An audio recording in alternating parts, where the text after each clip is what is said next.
Good morning and welcome back to Business Beyond the Beach in partnership with our friends here at Miami Community Newspapers. My name is Brittnie Bassant. I'm the president and CEO of Miami Beach Chamber of Commerce, and this is our video talk show series, Business Beyond the Beach. And today I'm here with Cole Boucher. Cole, you are wearing two hats today. We've got Essential Hospitality, we've got Boucher Brothers. We're going to talk about both of them, but you're also on the board of governors for the chamber. So you have no free time, and it's great to have you here on the show. Thank you. And I'm also your co-host. You forgot to mention that. You're my co-host. Yeah. Cole really wants to co-host. So what do you want to do as a co-host? I don't know. Why don't we, I wasn't prepared for that follow-up. But that means you have to interview me back. That's true. We don't have enough time for that, Cole. Okay, good. So we're going to talk about... I quit already. Oh my goodness. Yeah, I quit already. That was the shortest co-host in the history of Business Beyond the Beach. Okay, so like I said, you wear two hats. You've got Essential Hospitality, you've got Boucher Brothers. Obviously, there's a lot of history with both of them. Let's start with Essential Hospitality because that's yours. Yeah. That's the company that you created. Walk me through what made, and you're probably going to talk about Boucher, so let's get into it. They're hand in hand. We can't talk about one without the other. Exactly. So walk me through it and tell me about Essential Hospitality. What made you create it? How the experiences working with your family's company at Buché Brothers led you down that path. Okay, so I'm the firstborn in my on my dad's side of the family. I have 4 uncles, 1 aunt, and then my grandfather. And poor aunt's she's outnumbered there. Yeah, she is, but she runs the she's really family. The one that's in charge. She's right? the mastermind behind everything. My Aunt May, she's my godmother. She's the best. Hi, Aunt May. So yeah, I actually was the firstborn in my family, and they all kind of like circled around me, made sure that I grew up with what I needed and what would make me set me up for my future. They started the Boucher Brothers started like 36 years ago, and it honestly started on accident, and we'll probably get into how it started. But when I was 13 years old, I first started working on the beach. Before then, I was like, going to the beach my whole life. I lived in Hollywood, Florida. And then me and my dad would drive over every Saturday and Sunday, and I would just go to the beach with him. So my love for hospitality started when I was a kid.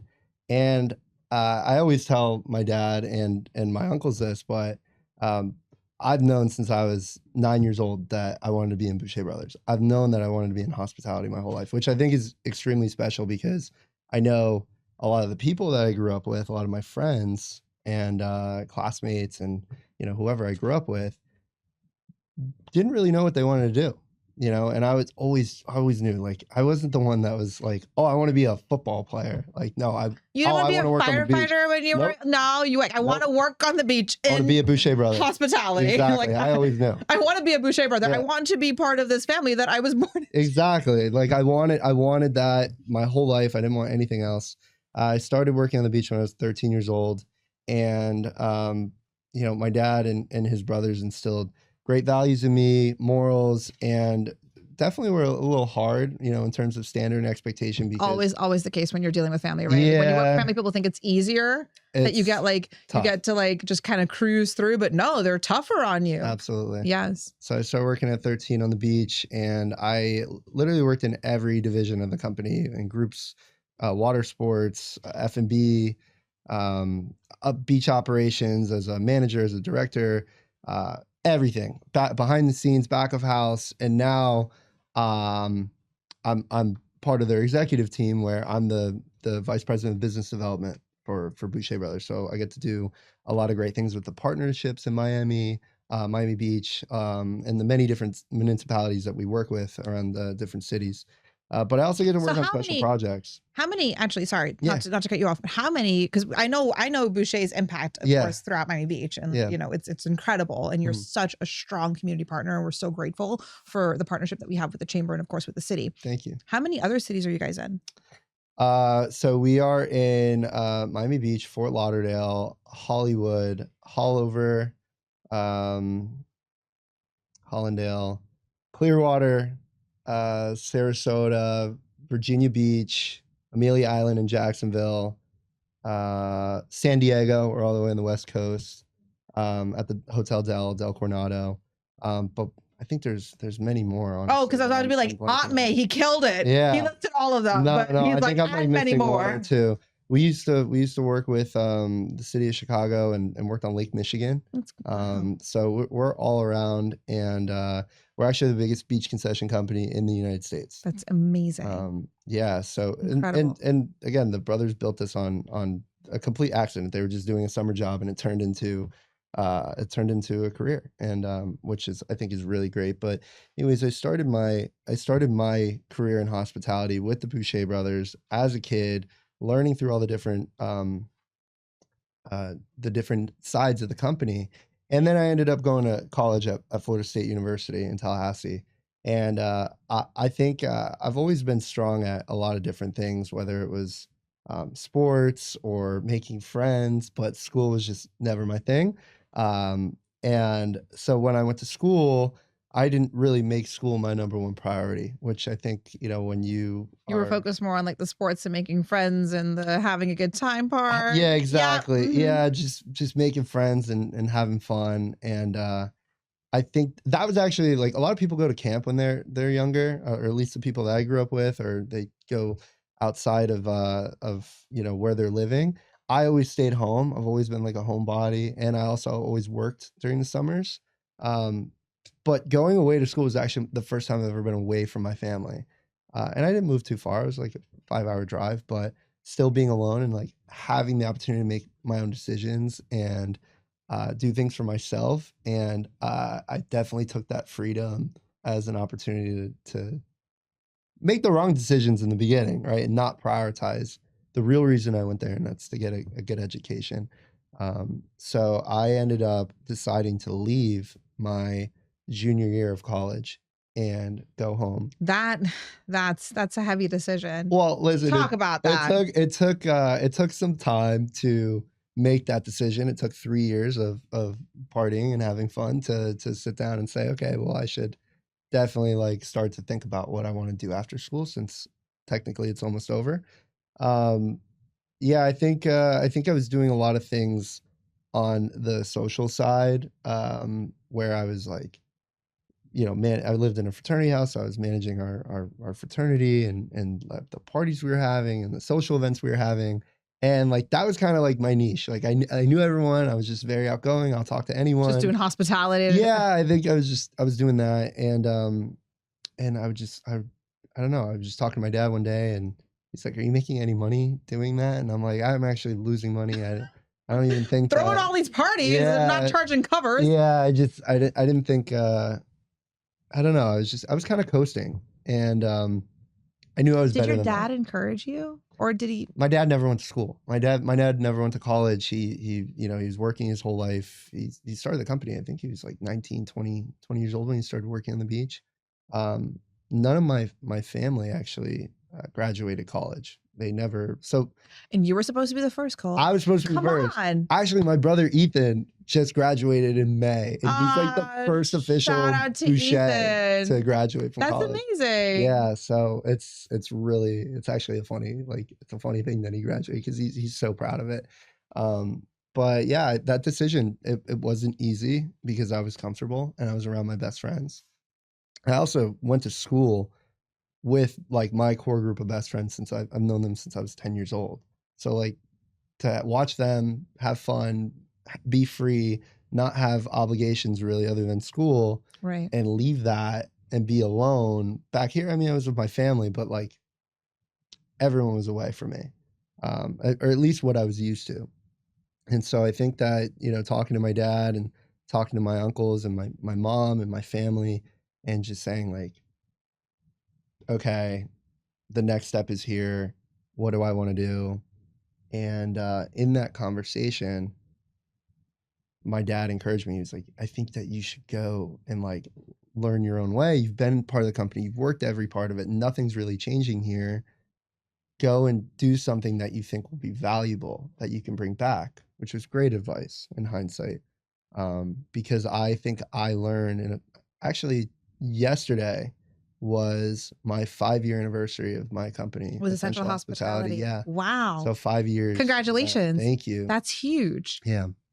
So I actually started before COVID, like right before COVID. I started a concept I felt at the time hospitality was lacking a personal connection. I felt like everything was very robotic. Like I Like would go to, transactional. yeah, like I would go to like, I would go to different hotels, different properties, and everything kind of just felt the same. Everyone has their different standards, expectations, the way they speak to the guests, and I just felt like it was all transactional, and Yeah. there wasn't really a personal connection. A lot of the employees and team members at these properties were like in this old school, ladies and gentlemen, how could I serve you, ma'am and sir? Um, type service, and that's great for a specific person. But I think that uh, there's young money now, and I think that people are coming into Miami. They're moving here at a young age. The city's vibrant. Businesses are coming from all around the world, and I think that there should be a more personal approach. I mean, because the best genuine connection that you can have is just talking to a person, right? And I think that was the side of hospitality that I really wanted to focus on. So how did you incorporate that in essential hospitality? So Like what makes that business model different? really, and But don't give away the secret sauce, I, right? you know what, the funny thing is like with Boucher, we actually, other than our business and our partnerships, we have done corporate trainings. Like I've spoken at Forbes hospitality events in Vegas. I've gone to Turks and Caicos with our training and development director, Shania, and we've trained the Ritz-Carlton team on beach and pool standards. We've traveled all around doing consulting and trainings and literally giving out what we do, but no one can mimic it because it's actually part of our culture and what we do every day. And we're very confident in that. So even if we give out the secret sauce, what works for us is actually putting people in the right places to make the best impact on the people below them. And I think what I learned was like the true definition of a leader, right, is someone that can look at the people that are under them, see potential and bring out the most potential within that person. And then that person should do the same below them, right? Is be able to look out. That's to me what a true leader looks like. But very like when I first started my company, what I looked at was concierge. And I felt that at the time concierge was super outdated. And I love concierge. I think it's a great part of the hotels, but it's a little outdated. Someone sitting behind a desk and able to answer all the questions that you may have, but also all the questions you may have can be answered by AI. It can be answered by looking up best restaurants in Miami, best Probably a little bit places more to, efficient too. yeah, instead of having to go talk to someone, do the options, and you don't really know what's the best. You can just read the reviews. But what I really wanted to do is train individuals to have my approach, and that is to just go up to people and talk to them and take them away from behind the desk. So the first concept of essential hospitality was hospitality ambassadors within the hotels. And, you can easily identify someone that's just getting to a hotel. They're sitting there with their suitcase. Right, of course. They're looking around. They're super excited. And by just going up and talking to them, you can understand. I mean, some people are like military with how they, plan their vacation. They're like, oh, well, today, President. yeah, that's you. That's plan me. everything. 1000%. Okay, yeah. Need an itinerary to the T. I've never been like that. Like for me, when I go traveling with my mom or my dad, I mean, more my dad. Like we'll go and be like, okay, we just got to the airport in this place. Where do we go? Oh, we're going here. Okay, great. And then yeah, it's stressful. That's not. I'm organized. That's not anxiety inducing at all. Yeah, no, it's like it's like 6:00. Okay, where are we going for dinner tonight? Right. Yeah. Exactly. Yeah, you wouldn't like that. You shouldn't travel with us. Well, I'll keep that in mind. Okay. Yeah. But yeah, I think the concierge was just super outdated. So I introduced these hospitality ambassadors, and the similarities between Boucher and Essential is like Essential is a blueprint of Boucher. It's the same thing. It's just smaller. Right. And would you say it's more boutique? Yeah.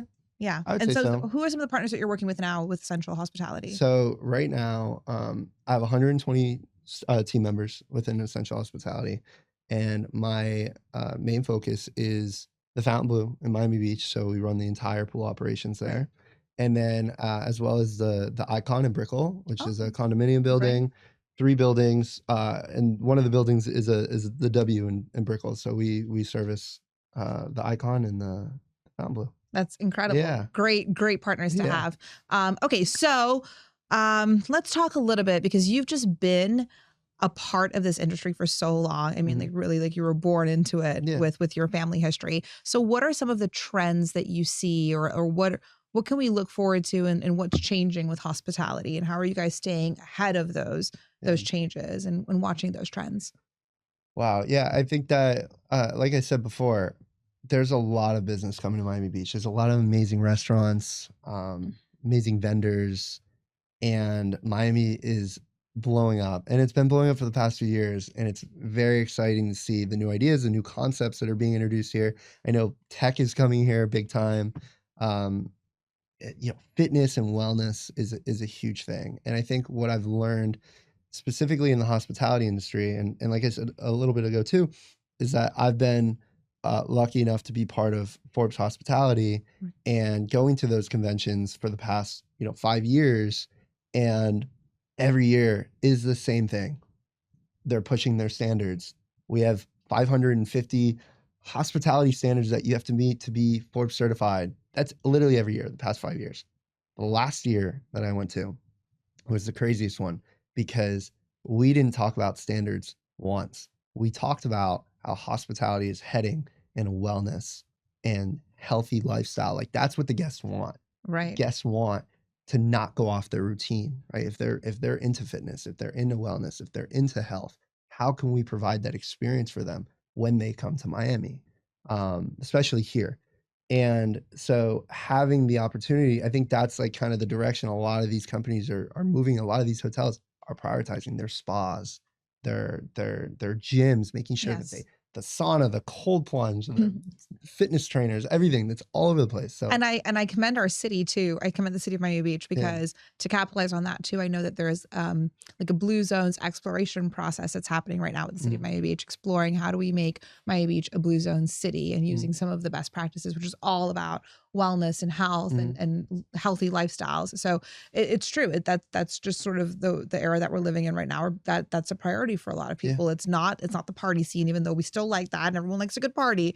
But we are prioritizing and focusing more on health and wellness. So I think that's really cool. Are there any misconceptions you want to talk about in the hospitality industry? I think hospitality is like very fluffy on the outside. Like, Fluffy. it's very fluffy. It's like everyone's always smiling. Right. Body posture. It's like always the same standard. When in reality, like, hospitality is super cutthroat. Yep. That's what I've learned, at least, working with these different brands.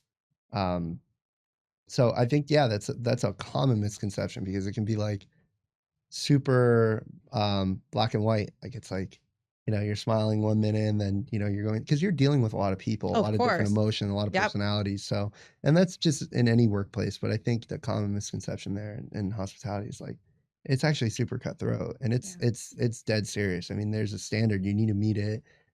Or you're going to lose your clients, you're going to lose your guests, you're going to lose your partners if you don't face the standard. And it's real, and it's easy, because there's always going to be like, there's another hotel, there's another attraction, there's another restaurant, there's another venue that wants to capture your business and capture your attention. So it's really easy to sort of lose that. Okay, I have 2 more questions before we wrap up. So obviously, like I said, you're super busy with Essential Hospitality, with Boucher, you're like nonstop. But when you do need to relax and recharge and unwind, and we're going to talk Miami Beach, what's your go-to? Whether it's a place, whether it's a restaurant, whether it's a spa, whatever the case may be, like, what's your go-to way to relax and like unwind and recharge? I love playing golf. I love playing golf. Miami Beach Golf Club? Yeah, I love going to Miami Beach Golf Club. That's a great way to unwind, especially this time of the year, because the sun goes down at like 8:30. So if I get done with work and by 6 o'clock I can get on the course and hopefully play 9 holes, that's amazing. I love going on walks too, surprisingly. Do you walk that boardwalk? South Point Park. I always walk that one. Or what do you call it? I'm sorry. The South Point Pier. Yeah, South Point Pier. I was like, you messed me up when you said park. But South Point Pier. Yes. Yeah. I walked such a great walk, especially in the afternoon. The ocean. So watch peaceful. The cruise ships go out. Yep. That's a really great one. But like going to the beach, which is funny because growing You up. grew up on the beach. I actually like never liked going to the beach when I was younger because I was working on the beach. And Oh, so I wow. would like my Very friends would be interesting. like, let's go to the beach. I'd be like, no, I don't want to go to the beach. I'm sick of the sand. I have sand everywhere. It's all on my shoes. And now I love going to the beach. I love to Okay. enjoy the beach. But more like towards the end of the day. When it Yes. gets a little less hot. Yes. Yeah. When it's, When you the get to sand's not burning you. unwind The and sand like is relax. too hot. Yeah, absolutely. That's the best time. I love it too. That's like Yeah. the perfect time to go to the beach, personally, I think. Yeah. Okay, and I'm an island girl, so I know beaches and I Mhm. know perfect timing on those things. Exactly. Last question for you. Yeah. If you can go all the way back in time and talk to your younger self before all of this started, before it all began, before working with Boucher and then choosing to start Essential Hospitality, what piece of advice would you give your younger self? That's a great question. I think that I would tell myself that everything will work out the way it's supposed to. No, that's amazing. I That's absolutely it. love it. I just had a conversation with someone else. I asked them that question Yeah. and they said the same thing. And another incredible person in our community who's an entrepreneur who started their own business Mhm. said the exact thing. So I'm really happy that you said that because I think it's a theme. It's everything Yeah. will work out. I followed it up with what's meant for you will always find you and no one can take 100%. away what's meant for you. What's meant for you will always be for you. We talked about timing with all of that too. Yeah. So You're where you're supposed to be. you're Or- always exactly yeah. where you're supposed to be. Even when it doesn't feel right. Absolutely. Absolutely. And on that note, I think that's a perfect way to wrap the show. Cole, thank you so much for joining us. Thank you for having me. Thank you. This has been another episode of Business Beyond the Beach in partnership with our friends here at Miami Community Newspapers. Thank you guys for tuning in and stay tuned for another episode next week.